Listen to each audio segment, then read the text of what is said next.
Our keynote speaker this afternoon is Bill Dietrich, President and CEO of the Downtown Council of Kansas City.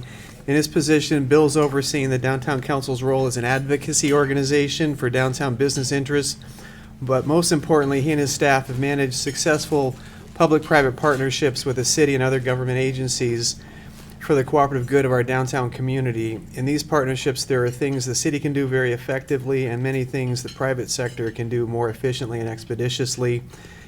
During his 10 years at the Downtown Council, Bill's helped promote downtown's renaissance. The Downtown Council has acted as developer in the public interest for several high-profile projects, including the central branch of the Kansas City Public Library and the Kansas City Ballet. They're currently working to support downtown businesses during streetcar construction. And it's these efforts, both short-term concerns and long-term visioning, that have made the Downtown Council successful. So thank you for your leadership, Bill, and I'm looking forward to the presentation. I understand you're off to a tour of the Crossroads this afternoon. Everybody hear me okay? Yeah. And hopefully this presentation will give you a little bit of additional context for that trip. I'm sure it's going to be a very exciting excursion for you. It's a really interesting part of our city and a really vibrant part of our downtown. So hopefully this presentation again gave you a little context for that trip. In fact, Forbes magazine has rated downtown Kansas City in the top 5 downtowns in America. And if you'd been here 12 years ago, that would not have been the case. It would have been a very different looking downtown. The Crossroads neighborhood, in not such a good way. So a lot's been done in 12 years. The Crossroads neighborhood in downtown is steeped in history. It's a story of transformation and rebirth, of organic growth and of planned development. But mostly it's a story of public and private partnerships that have been making it happen. Today, the Crossroads is a vibrant cultural heartbeat of our city. Filled with residents, galleries, restaurants, clubs, cultural amenities, and innovative businesses. This is one, in the picture, this is actually one of those you're going to visit today. That's the KAUFMAN Center for the Performing Arts, which was designed by Moshe Safdie. And the acoustician, Yasuhisa Toyoda, says Yasuhisa did the LA-based Walt Disney Concert Center, the Suntory Hall in Tokyo, Bard College Performing Arts Center in New York. He calls KAUFMAN Performing Arts Center the best work he's ever done. The acoustics in it are mind-boggling. I think it's the best performing arts center in the world until somebody builds a better one. So you're in for a real treat when you visit it. Below is the 18th Street Fashion Show, a very different, planned development, organic development. The fashion show is done every year on 18th Street in the middle of the Crossroads, and I think it's kind of fun. I guess the future's so bright for the Crossroads, everybody has to wear shades. Or are they welding goggles? I couldn't quite tell. But it wasn't always that way.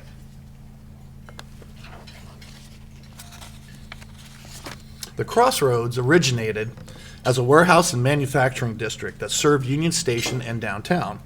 A sophisticated network of streetcars serviced freight, commerce, and resident mobility needs. It was truly the crossroads of commerce, of transportation, of culture. Union Station was one of the busiest transport hubs in America. Kansas City is the second largest rail hub in the nation, second only to Chicago. The area played a key role in transporting both men and goods in both world wars. I like this slide. I like that picture. It was fun to put this together, look back in time a little bit. Many streetcar lines ran through the city. At its height, Kansas City had perhaps the most extensive streetcar system in the world, or in the country. The development patterns of cities, as you know, have always been dictated by their central mode of mobility, and ours was the streetcar. Kessler's park system, then overlaid with a grid on the streetcar lines. Even our satellite cities are where they are because of rail. In the 1990s, in the 1950s, actually in our case it ended in 1957. In 1950s, and it was orchestrated by Standard Oil and Goodyear Tire Company, the last streetcar in Kansas City was ceremoniously destroyed in the name of progress. The rubber-wheeled, gas-powered buses of tomorrow were going to liberate us all from the tyranny of the tracks. With the loss of our rail, we also lost a major organizing principle for our development and growth. The age of the automobile was upon us. For the next 60 years, the automobile industry would be one of the greatest wealth generators our country has seen until the advent of the computer age. Actually, couldn't find the picture of the KC streetcar. That's Minneapolis, where they apparently they went from city to city to city and sold the concept of buses liberating you and dismantled everyone's transit systems. That one in fire is actually in Minneapolis, and that's the guy from Goodyear shaking. Yeah. I think that's the guy from Standard Oil, shaking the transit guy's hand. We're free now, so it's all great. The Crossroads has a rich and diverse history. It was the home to Tom Pendergast. That's Tom. His offices, he was the chairman of the Jackson County Democratic Club. His office was located at 1901 Main Street. Tom ran the city for 20 years. He never ran nor was elected to any public office. Tom was the man who made Harry Truman, put him in his first official position as a Jackson County judge. Later, he would call Truman my man in the White House. When Prohibition was the law of the land, booze flowed freely in Kansas City. The fact made KC a mecca for jazz and blues artists who located, not the flowing of booze, but the kind of liberal atmosphere around, the fact made Kansas City a mecca for jazz and blues artists who located at 12th and 18th and Vine, sparking a unique American art form and cultural renaissance. When the Depression hit, it barely touched Kansas City, as Boss Tom's machine initiated dozens of public works projects: a new city hall, county courthouse, police headquarters, Brush Creek water retention systems, to name a few. All were made from concrete. In fact, City Hall is one of the densest concrete buildings in America. It could survive a nuclear blast. Tom owned the city's cement company. He sold cement by the pound. When Mr. Pendergast died in prison, Harry Truman was the sitting president. Because of Boss Tom's organized crime affiliations, Truman was advised to forego the funeral. Harry brushed his advisors aside and said, "He was my friend, and I have always been his." President Truman was the only elected official to attend the funeral. Interesting town.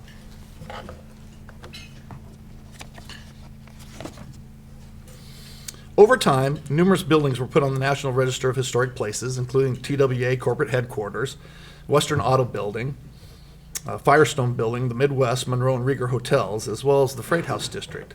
Industrial buildings clustered along the tracks on the way to Union Station. This is an interesting chapter of Crossroads history. This is Film Row.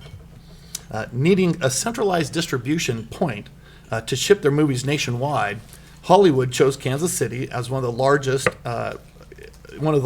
and Kansas City's Film Row was born as one of the largest depositories for film.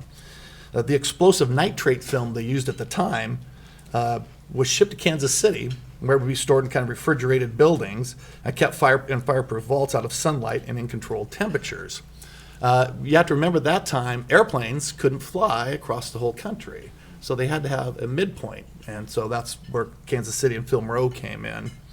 Film Row tenants include, actually it occupied nearly 20 buildings in a 4-block area of the Crossroads. Film Row tenants included major studios, MGM, 20th Century Fox, Warner Brothers, Paramount, and United Artists. The area also housed peripheral suppliers to the industries, most notably the Manley Popcorn Company, makers of popcorn poppers used in theaters nationwide. There they are. Kansas City's Film Row represents an important and under-recognized historical testimony of Hollywood's film distribution industry. Many of the buildings remain and are now have been adaptively reused using historic tax credits, both state and federal, into office, retail, and residential buildings. TWA headquarters, it has a big rocket on it, was located in the Crossroads at 1735 Baltimore from 56 through 64. Film Row and TWA are connected in this story. With his entertainment industry connections, Howard Hughes and Continental Airlines were the major were the choice to transport the film for the major Hollywood institutions. The building features a penthouse where it was rumored Howard and Ava Gardner stayed while traveling. If the walls could only talk. After Howard's legendary battle with Pan Am's one trip, TWA had become a major international fixture in aviation, and the airline's executives' offices were moved to New York. The rocket, by the way, represents the constellation, the Connie, which was the airplane Howard developed that enabled TWA to be competitive with Pan Am and really provided a competitive edge. So it represents the future of travel. The Kansas City building remains the headquarters of TWA's accounting department, ticket offices, etc. In 2002, the building was added to the National Register of Historic Places. Interestingly, it heralded the beginning of a 30-year decline in the Crossroads. As air travel replaced rail as the primary mode of transportation for freight and people.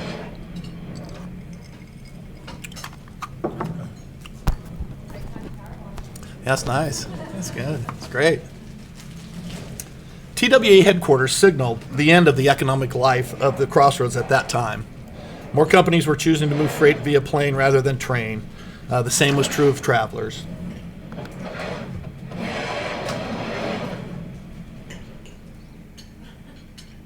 I'm going to go talk to him now.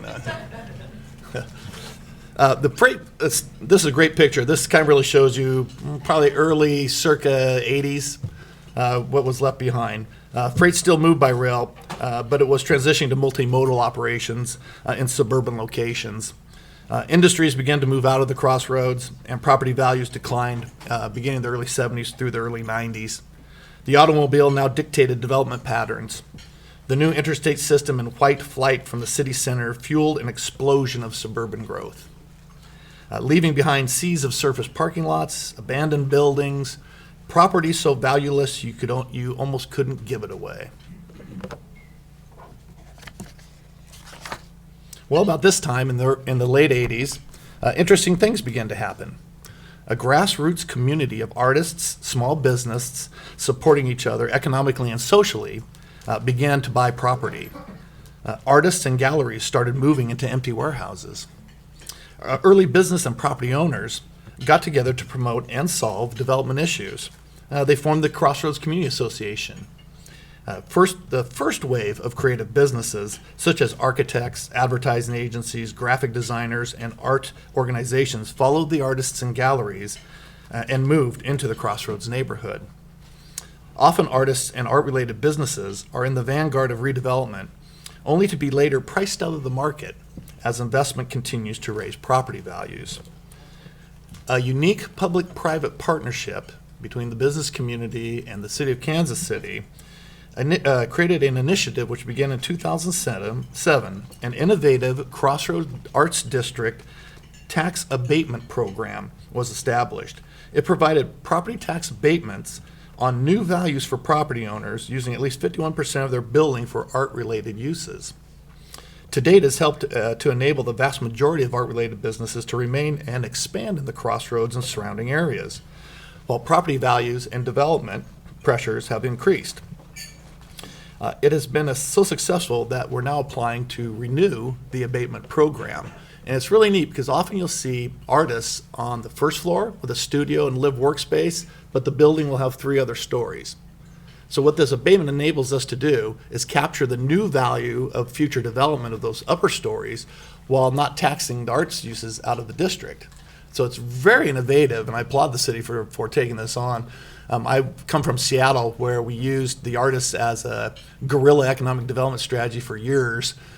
First they were up on Broadway and it got hip and gentrified. Then we moved into Pioneer. We didn't move them. They moved to Pioneer Square, got hip and gentrified out to Georgetown. And we don't have that luxury in Kansas City. We've got a great thing going on with culture and arts here. It really is driving the renaissance of downtown. So we really want to ensure that the artists could stay in the heart of downtown and expand both east and west and help us connect 18th and Vine to the Crossroads and down the west side. So very innovative program.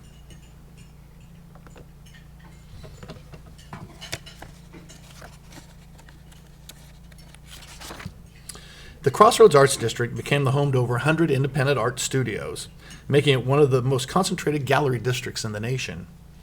On the first Friday every month, art galleries, retailers, and other participating art venues located in the Crossroads Arts District showcase art, artists, and culture, and music and food and dance. Over tens of thousands of people attend every month, enjoying art, drinks, and outdoor entertainment. The event has become the heart of Kansas City's thriving art scene. It's a real urban happening. And it didn't exist a decade ago. You know, in 2000, developers started renovating warehouses into apartments and condominiums, Western Auto being a great example.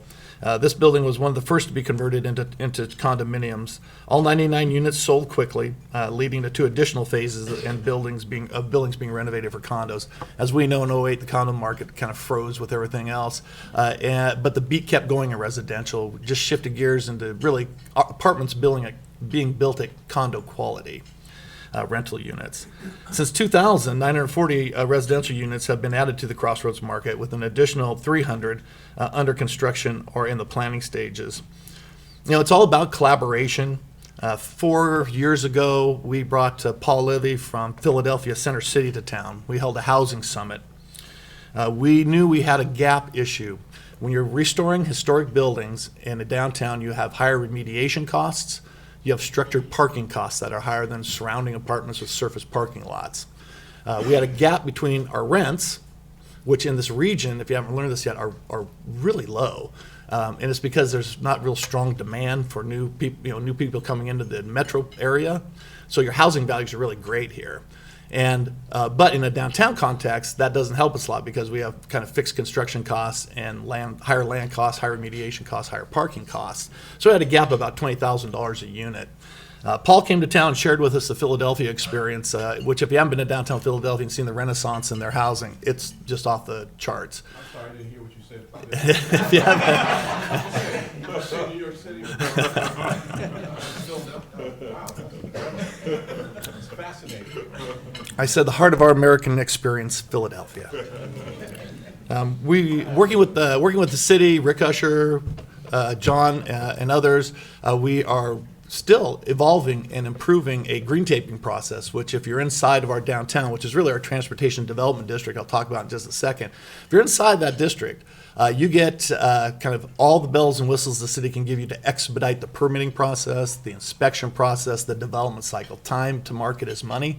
That's really big to us in the business community. It's also really big to us in the business community, meaningful to us because it's transparent and it's predictable and it's consistent.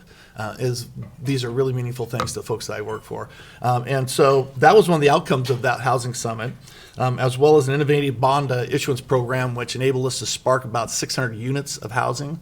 I don't know if you'll see today, but at 13th and Walnut, there is the Cordish project, which is called One Light. And it is our first glass and steel high-rise residential building, certainly in downtown, and it'll be the largest, tallest residential building in the city. 335 units, market rate, just absolutely fabulous, gorgeous. Sitting on top of the Power and Light District, a block from Sprint Center, a couple blocks from the Performing Arts Center, the Entertainment Theater District. So we are so excited about this because it will really set a new benchmark in residential living and a new price point in rents, so that gap gets closed. So our transitional strategy we took from Philadelphia is going to get us to a point where we are able to actually make this work as a market deal. That's critically important to us. Into the Crossroads. There's over, I think right now, 3 residential projects in the Crossroads that are two under construction, and then the cityscapes close to being under construction. Mm-hmm. So that's kind of a little bit of the background. It's a real colorful history. It's a lot of fun. This is one of the things that I love living here. Is just the history here is just layer upon layer upon layer upon layers. How deep do you want to go? It's just a kind of really interesting and dynamic place. Let's talk a little bit for a moment about planned development. So we kind of looked at organic development with the arts and the art uses. Planned development as a catalyst for the revitalization of our downtown. The city worked tirelessly hand in hand with philanthropist Julie Irene KAUFMAN to realize her vision of a state-of-the-art performing arts center and iconic architectural statement for our city. And that's the KAUFMAN Center for Performing Arts. Again, designed by Moshe Safdie, the building its most distinctive features are the mural McBreen Kauffman Theater, Hellsberg Hall, Brandemeier Great Hall and its acoustical design. Each space contains dramatic eye and ear-catching design that combines sophisticated aesthetics, acoustics, and technology with the intimacy of small space and the comforts of home. The $425 million project broke ground in '06. It opened in September of '11. That first year, over 475,000 people went through the facility. The city partnered and helped build the garage for the Performing Arts Center, and the neighborhood, a 1,500 stall garage that's underneath the Performing Arts Center, is actually owned by the city. So again, a real unique public-private partnership that it took to get this iconic, game-changing project off the ground. By the end, in addition to the KAUFMAN Center, investment in art and cultural assets exploded in the first years of the 21st century. A new home for our symphony, a new home for our opera, restored theaters highlighted by the Midland, a new central library, which we were blessed to be involved with as master developer, and also from our association, Downtown Council served as the master developer for the new home, training center, and teaching facility for the Kansas City Ballet, which I think you get to see, the Todd Bolender Center for Dance and Creativity. Are you going to Todd Bolender? Nope. No? You're not going. No, we can point it out, I know. Wah, wah, wah. We're touring Sprint Accelerator, Think Big. Space on Main and Officeport. Okay. But we'll drive by there. Just a little bit about the Todd Bolender Center for you, and please ask questions along the way if you want. It's always good to be interactive. The Todd Bolender Center, what the role the Downtown Council played, which again, we're a non-for-profit business association.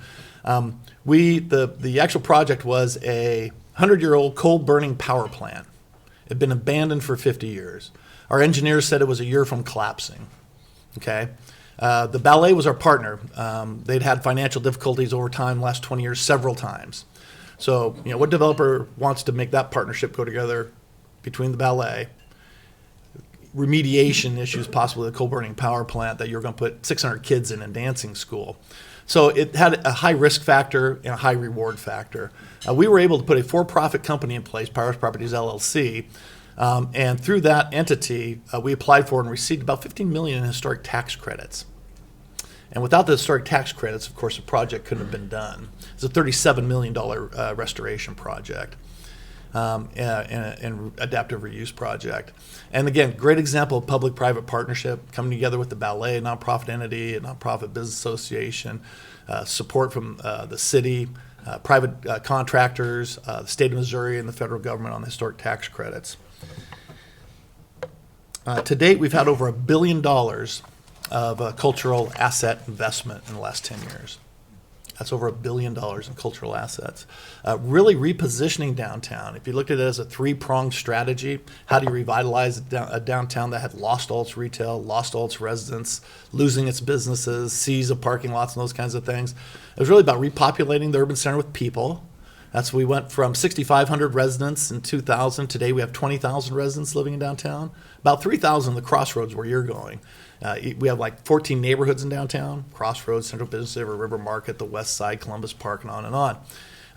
Repopulating the urban center was critical to us, and it still is. We have a goal of 40,000 people living downtown. 40,000 is an International Downtown Association kind of standard number. Means downtown housing is always a niche market, and if you can carve off, a certain kind of user likes downtown, likes urban living, and if you can carve off 2% of your MSA, that is considered a sustainable, healthy downtown. So for us, that number comes out at about 40,000. So we see ourselves about halfway to where we need to be. Obviously, culture was another big a leg on our strategy. And again, $1 billion of cultural investment. We've repositioned downtown as the cultural heart of the community for the next 100 years, which there's very real options that those assets could have went to Johnson County in Kansas or to some other suburban alternative, which would have cheaper greenfield costs to develop it, et cetera, and things you all confront in your cities. So huge element of our strategy. And the third is really about connectivity. We have great assets, and how do you connect them together in a very user-friendly way, because there's a little too much distance between them. So we'll shift gears a little bit. Over the last several years, there's been a second wave of innovative businesses that have begun to call the Crossroads home, and you've been getting glimpses of that with your Million Cups this morning, and I'm looking at your agenda and some of the folks you're talking to and why you're here. This is where it's happening. It's happening in the Crossroads. Downtown It's really become an innovation district for the region, the Crossroads. According to a recent inventory by us, there are over 400 brain-powered businesses in downtown. More than half of those are located in the Crossroads. So that's quite a concentration. It's collision density. Good ideas are bounced off good ideas, meeting the right financier, and something happens, right? The concentration of these businesses provide fertile foundation for the mixture of information technology businesses, creative organizations that germinate new ideas and IT applications. Entrepreneurs, startups, business accelerators, co-working spaces, which you're going to see a lot of today, are really the foundation for the success in the Crossroads. They've created a real ecosystem that fosters creativity, ideas, and collaboration. There's your Sprint Accelerator. Picking up speed over the last 5 years has been this second wave of innovative businesses growing into a burgeoning ecosystem. Business incubators, accelerators like Sprint, which you're going to see today, Think Big, Spark Lab, which is a proof of concept incubator. The Digital Sandbox is a proof of concept incubator. I don't think you're seeing the Digital Sandbox today, right? Okay. Innovation Cafe, Office Port, these are co-locating workspaces. There's a lot of great infrastructure going in place to enable these innovative businesses to succeed. Innovation District is a proving ground for collaboration. The Crossroads has nurtured successful startups, Rare Wire, FitBank, FitBark, Sporting Innovations, Neighborly, Briefcase, and recently welcomed to the neighborhood Mind Mixers from Omaha. Who moved to the Crossroads just for that connectivity. Kansas City has been selected by Cisco as the smart city in America.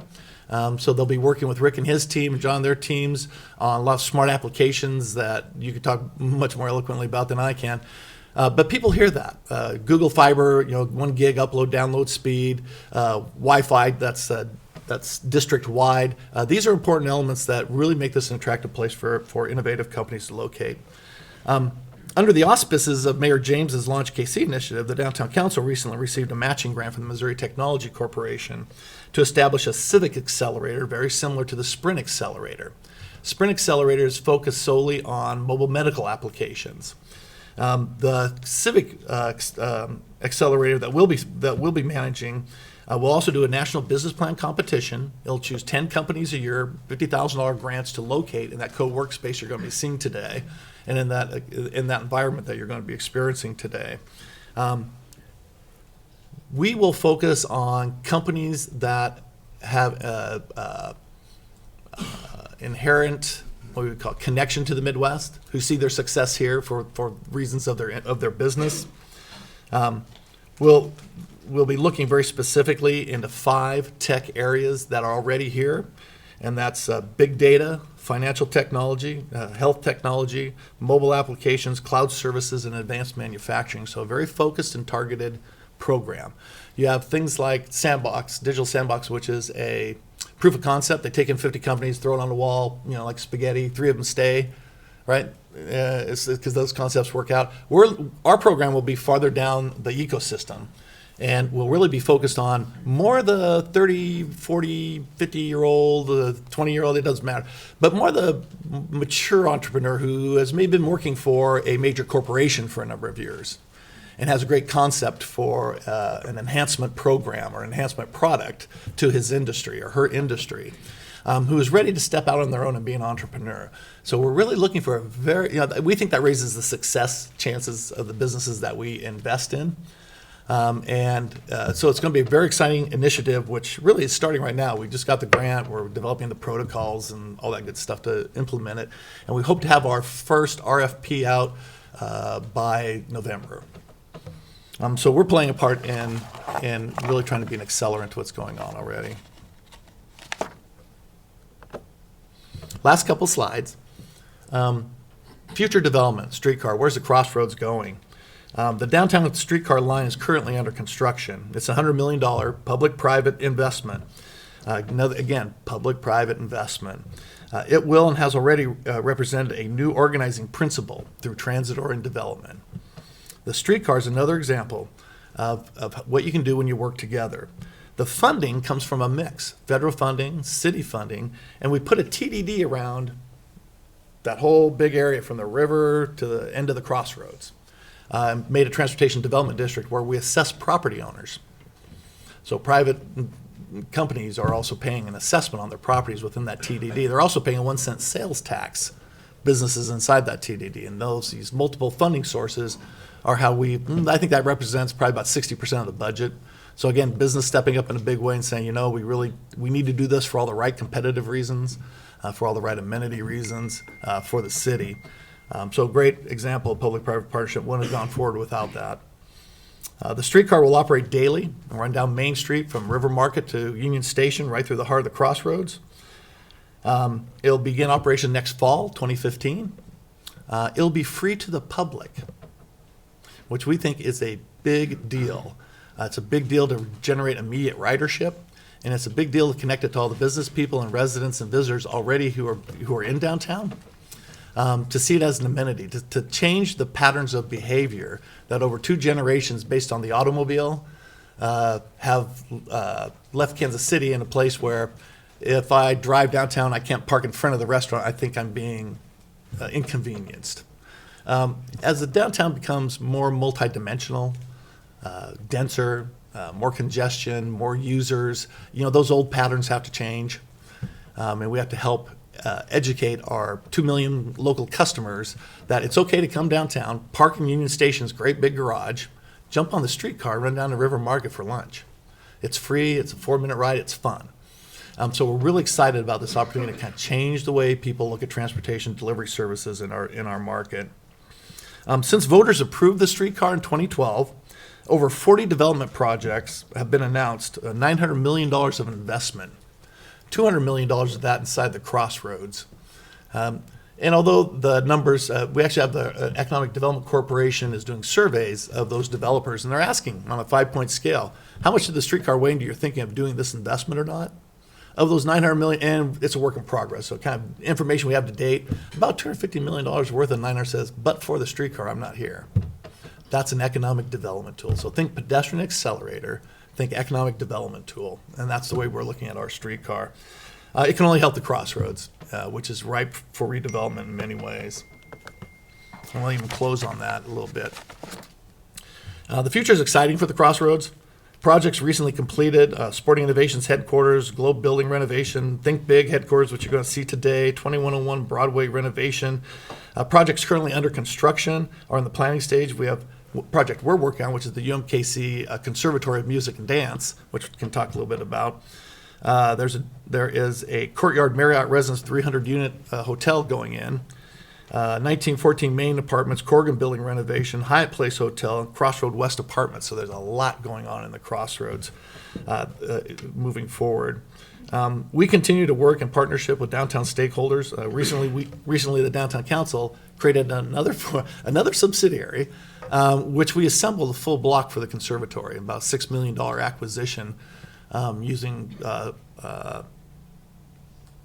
kind of traditional land assemblage techniques that, again, when you're in the business community, we have a lot of development experts, so it's a great partnership. UMKC knows what it wants in conservatory and knows what it needs for the students, but it doesn't know a lot about assembling property in a downtown. So great kind of partnership. So we have about $6 million parcel assembled. That's actually the view out of the parcel we assembled. So think about, why is this important? What part about, and right now the conservatory is here in Volker campus at UMKC. It is one of the best in country as a conservatory. It really has no identity on the Volker campus. It's spread out in a bunch of very old buildings. We say we have an international conservatory with less than high school facilities, right? Which probably you can appreciate that in your communities. This is a chance to move those 600 to 800 students, their faculty, their family, their friends, into a facility adjacent to the Performing Arts Center. Peter Whitty, who's the dean of the conservatory, likes to say, what part about close to 1,000 perpetual 18 to 25-year-old talented young people in your downtown don't you like?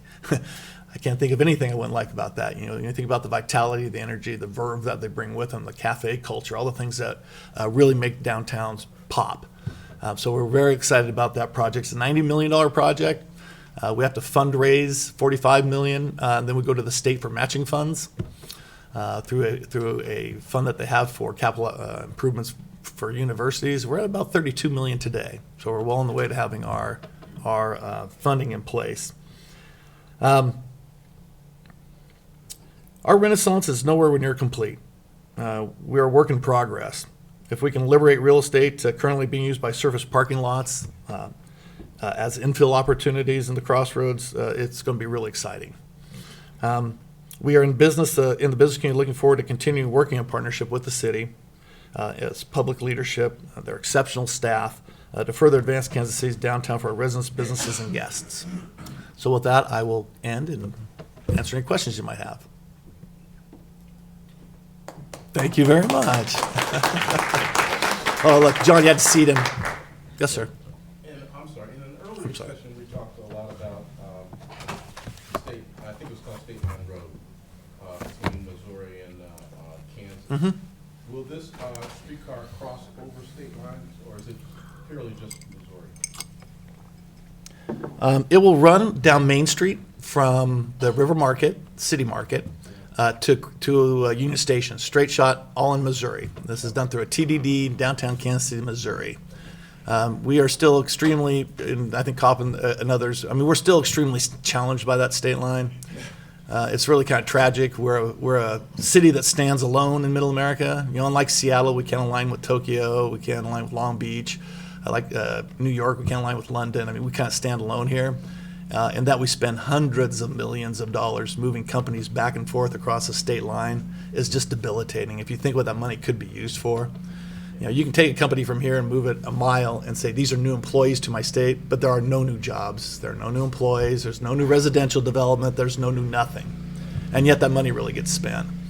We have a long way to go before regionalism's a reality in our community, and it's really called for. You'll see some great things going on out there, and in spite of that kind of debilitating situation. Yes, ma'am. Early in your introduction, you'd mentioned that you helped the businesses that are along the streetcar line or getting Mhm. ready to put in a streetcar. So I'd really like some advice on how to do that and what tools to use. We started a committee, and some of the folks you'll be bumping into today, I'm thinking over at Think Big, Blake Lively serves on.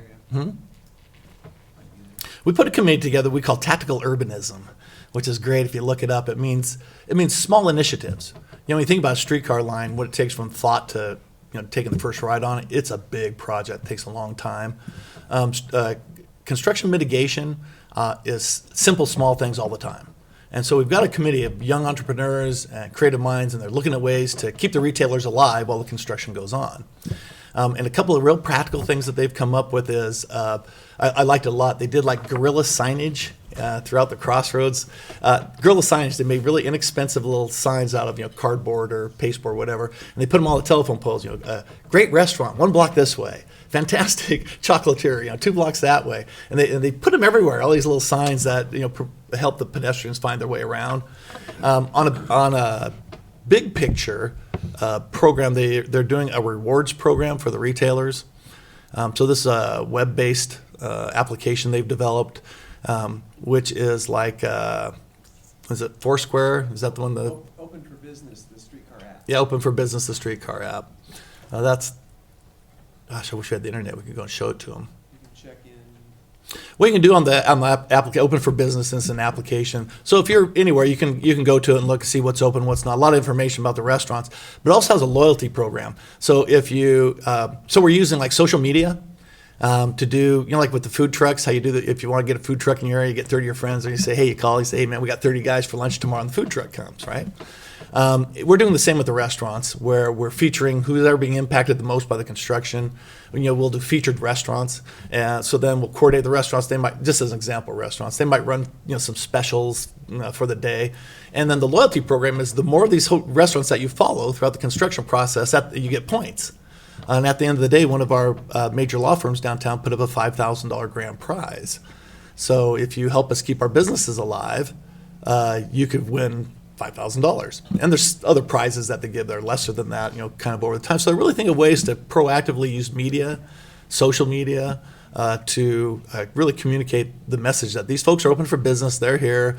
Here's where you can park. Here's an alternative for your parking, and just working it day to day to day to day. And so far, so good. I meet with a couple of our small retailers on a regular basis at both ends of the construction project. And yeah, is it painful? Sure. Are they surviving? Yeah. So, and Mike Hurd, who's our marketing director at the Downtown Council, and that's Mike at downtownkc.org. Would love to spend an hour with you to give you all the details and materials on it, because they are doing a lot of really cool stuff. Okay. Yes, ma'am. What's your per square foot apartment rates, rental rates? Yeah, sure. I know them all. Into the Cleveland, and we've seen ours jump up, and it sounds like similar things happening here, and so I'm just curious. right. Remember we talked about that gap between construction costs and rents. We have the same gap. Yeah, 12 years ago, the average apartment in downtown rented for about 95 cents a square foot. Today, the average apartment rents for about $1.40 a square foot. The Power and Light, the One Light Tower in 13th and Walnut, so I'm so excited about that, is renting now for $1.85 a foot. What that does, of course, it sets kind of more Moving to Kansas City. a higher quality product. Oh, I know. It's hilarious. No, it's hilarious. And folks here think it's like exorbitant. Like, oh, $1.80, that's crazy. So, for that I got a 600 square foot apartment looking at the dumpster in downtown Seattle. I mean, that's, if you find anything, it's like, wow. I mean, think about that. For $1,800 a month, you have a 1,000 square foot unit, 25 stories in the air, looking out, over the Crossroads and Power and Light District. Mind-boggling. I have a young man who works for us in our community improvement district, who makes like $12 an hour, so he makes 20 grand a year, say. We've done a really good job, not really by strategy, just by the tools that were available.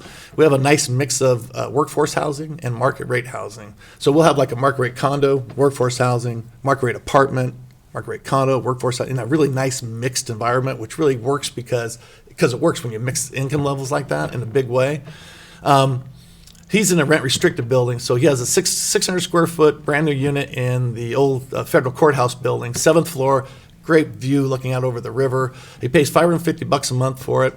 And it has a game room as big as this room with 50-foot tall TV screen. It has a workout room, has a swimming pool, has a barbecue area up on top of the building. Yeah. And it's a great story for downtown, though, because for me it's like, look, you can have a $100,000 lifestyle on $20K a year, right? And 2 of my employees don't have cars, and they live so now they don't have that that $8,000 a year penalty, depreciating asset to cover, and they can put that money into their education or into their bank account or into their lifestyle. Yeah, it's really pretty phenomenal. And his energy costs, that's where I was going with that, because the buildings are so energy efficient. He pays $25 every month for electricity. Yeah, I know. Mind-boggling. Yes, sir. How you doing? Greg Bishop from New York City. Hi, Craig.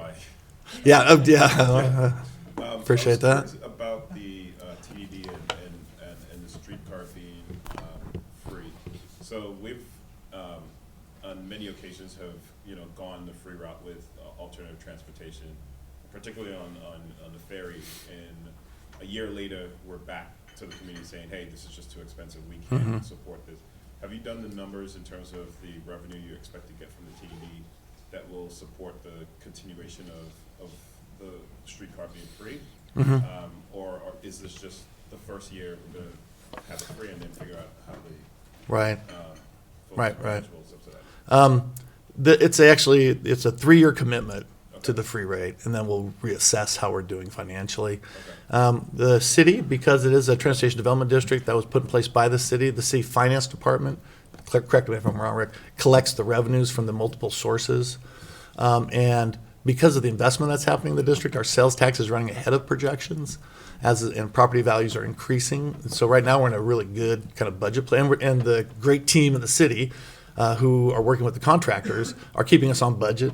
So we're pretty much on budget with a little higher revenues than we projected. As you know from the fare box, if you really recover 20%, that's good.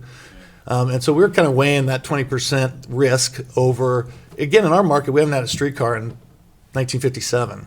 So we really wanted to make this, the barriers to use be invisible for the first 3 years to really reintroduce people to it and hope that they love it and want to expand it. Because if we could get that streetcar from there to here, now you really have something. Because from where we're sitting to the river is the economic engine for the city of Kansas City, Missouri. The Stowers Institute, the KAUFMAN Foundation, the Plaza with UMKC, the academic university next door. Really, you tie those assets together, now you've got something really meaningful for our community. So that's why we did it strategically. So they've crunched all the numbers. We're fine for the first 3 years is what we're seeing. But we will reassess. And the other concerns people have too is like, well, homeless people just live on the streetcar and things like that, which, that's me telling like that just never really happens. You just come up with a good security plan and manage it, manage behavior like you would anywhere else, and that's what we're going to do. Yes, sir. I'd love to hear a little more about the mechanics of getting that approved. The TDD. Tell that story. Engagement, particularly the property and Which part do you want me to tell, Rick? particularly around the property and business owner.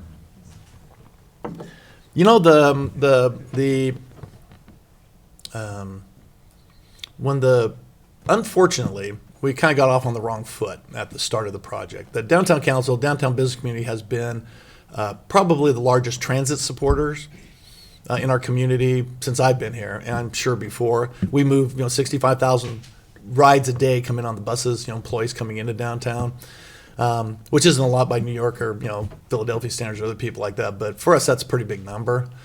We have about 85,000 employees in downtown, so 65,000 rides in and out. So we've always been big boosters of transportation. So having a streetcar has been on our list forever. It was really one of when we did that framework plan, residential, cultural, capture residents, capture culture and arts, connect everything together. And when you think about that streetcar, connecting Union Station, Liberty Memorial, Crown Center, Todd Bowler Center to the Crossroads, from the Crossroads, the Performing Arts Center, to the Power and Light District and Sprint Center and the Business District and the River Market and City Market, that's really cool. So we were always very much, we want to do that as a business community. The TDD proposal, this is, and we can talk about why the expansion vote, which just failed, and I think it's kind of related. Because I think the same thing happened there. It happened to us. It really kind of was introduced to the business community as, "Hi, we're going to do this, and you're going to pay for it." So that went over, because you can probably imagine how that went over. And there really wasn't many more details to it than that. And so for probably the first year of kind of developing the concept and the governance and the management, all that kind of stuff you have to do, I wouldn't say we were adversarial to the city, the business community. I would say there was a lot of conversation over what this was, why we were doing it. Did this funding mechanism make sense? Were we going to tax ourselves out of a competitive position? All those things that property owners ask. So it was pretty. We had some very lively discussions for more than a year as this thing was kind of maturing. But what I'd like to say, and this is about sticking and staying and perseverance and all those good things. Nobody left the table. No one got up and said, "I'm filing a lawsuit," which would have been the death knell kind of thing if you'd had a major corporation stand up and say, "I'm suing you, City of Kansas City, over this," and just cloud the title of it. Then it's not going to go anywhere, right? And that didn't happen. Business community stayed at the table. At the end of the day, when we went to the election after it was elected, a couple small business owners did file a lawsuit, but those were, that's going to happen everywhere. So Bill, point out exactly though how the TDD was established by a vote of the Sure. residential population. Which was another bone of contention for the business community because you had billions of dollars worth of assets, and in essence 600 residents called the shots on whether the business community, put in $60 million a year into this construction project. And it's crazy because it was that number, like 600 in the election, right? Yeah, and only 379 actually voted. Yeah, so that committed the business community to a $100 million investment. That did not go over well and still doesn't. We had a very organized grassroots effort. Like earlier I was pointing out, we have new residents coming in the Yep. business community that wasn't prepared for them to have their own opinions in some ways, and they led a really powerful grassroots effort to. Why that is, it's just the nature of the state ordinance that empowers cities to do this. It says, it will be the registered voters within the TDD or who votes to do it or not. Now, so again, I guess I just leave it with, people stayed at the table, they worked through it. We couldn't be happier. We have a streetcar authority that will manage the streetcar district. My chair from 2 years ago chairs the streetcar authority. I mean, it's seated with business people and residents and civic leaders and community reps and all that. It's a really great representational body. But I think business feels duly represented in the operation of it. So ideas like the free ride, that came from the business community. Said, well, if we're going to do this, we're paying for it. Let's make it be free so it really works. So now they're very much in a working relationship mode. We are supportive of the vote for the expansion, but I really think that which failed. But I really think the same thing happened there. It passed on Main Street coming down to here. It failed with 2 east side routes going east to kind of residential areas. And I really think the same thing happened there. You went into a residential neighborhood. Really didn't, because of I want to say this right, Rick. The city had a strategic opportunity. The FTA is very favorable to our project. They like what we've been doing. We've got a very friendly administration in office in D.C. right now, and they wanted to get this expansion done before there's the national election and a regime change. So for those good strategic reasons, they really kind of rushed this process. When we originally talked about it, we said, well, let's build line A, let people ride it, kick it, feel it, love it, say, I want that in my neighborhood, which had been a great marketing strategy. We had to forego that, the city, and kind of rush ahead with a vote. And I think at the end of the day, civic leaders in those neighborhoods didn't feel that they had enough input into it, didn't feel they had enough ownership of it. They had very legitimate worries about, well, if it, because I say something like, streetcar, even though you have built, we've got $900 million worth of new investment downtown. I'm really happy about that. But if you're in a neighborhood, think of Main Street. I don't know how well you know our city, but the retail and the business stuff is about a block off the line. So if you're a resident beyond that block and you come and say, Jim, I'm going to put $500 million worth of new businesses. Well, wait, whose home are you bulldozing? You know what I mean? How are you impacting my neighborhood? Wait a minute, I'm not sure I want all those cars and people and commerce going on here. And there wasn't time to answer those questions for people, and I think they just naturally said, I have more concerns than I get how this is going to benefit me. I think the city will, and I think the Royal Us will go back and reassess. And by the way, on the Main Street corridor down here, it won 60-40. And again, remember, this is the TDD. The city wanted to do another TDD model, so this is just the residents inside the TDD voting on this.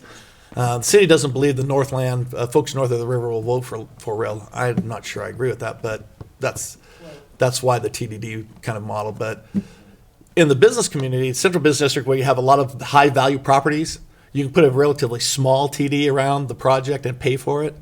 Some federal, we got $35 million from the federal government, so it's not all in the business community. But when you go into the neighborhoods, you have to cast a much wider umbrella. And now if you're talking to somebody who's 3 miles away from this proposed amenity, on a street way over here, why would I vote? You really have to make a different case. And see, that's why I think it's the citywide case, because you really have to convince people, no, this will benefit all of us in the long run. This is for our future. This is for the economy. This is going to give us an economic engine that's functional and competitive with all of your cities, which are investing in these, assets, and it's true. But I think the streetcar is a great first step. And right now, we're really focused on getting it done, keeping those retailers alive during the construction process, and making sure it's a big home run when we launch it. So that's really important.